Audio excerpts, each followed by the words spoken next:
তুমি মাছের যা দাম সেটা দিয়ে দাও না গো। তোমাকে নিয়ে সবাই এত রঙ্গ রসিকতা করছে, সেটা ভালো লাগছে। ভালো কি আর লাগে গিন্নি? কি করব বলো, সবই কপাল। মাছের দাম তো আমি দিয়েছি। ফের মিথ্যে কথা, তুমি দাওনি, তুমি দাওনি দাওনি দাওনি।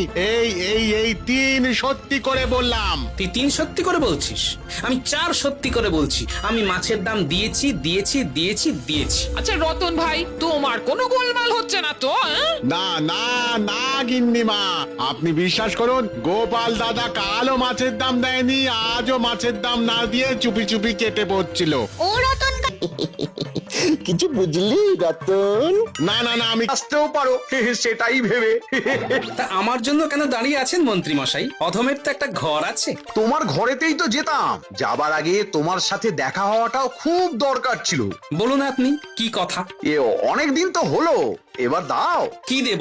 আরে সে কি গো গোপাল, ভুলে গেলে? ওই একটা ধার নিয়েছিলে না গত বছর। কি করব বলুন তো? ওই ভুলোমন গোপাল হয়ে যাবার পর থেকে দেখছি সবাই আমার কাছ থেকেই টাকা পায়। আসলে ভুলো হয়ে গিয়ে তো সমস্যা। তা কত ধার আমার? ওই 500 মোহর। আচ্ছা, মিথ্যে বলে আমার কাছ থেকে টাকা নেবার ধান্দা। মন্ত্রী মশাই, এই টাকা দেওয়ার ক্ষমতা আমার নেই। কাল রাজসভায় মহারাজের কাছে হাতে পায়ে ধরে দেখি আপনাদের সবার ধার বাকি আমি মিটিয়ে দেব। আর আমাদেরটা? সব সব কাল মহারাজকে দিয়ে দেওয়াবো। হ্যাঁ, ওটা কাল রাজসভায় মহারাজের হাত থেকে তুই না হয় তোর প্রাপ্যটা নিবি।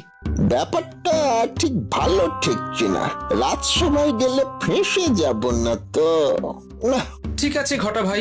মন্ত্রী মশাই, তাহলে ওই কথাই রইলো। কাল রাজসভায় ভুলমান গোপাল তোমার পড়লো কপাল। তা তুমি এখন কোথায় যাবে? দেখি কোথায় যাওয়া যায়।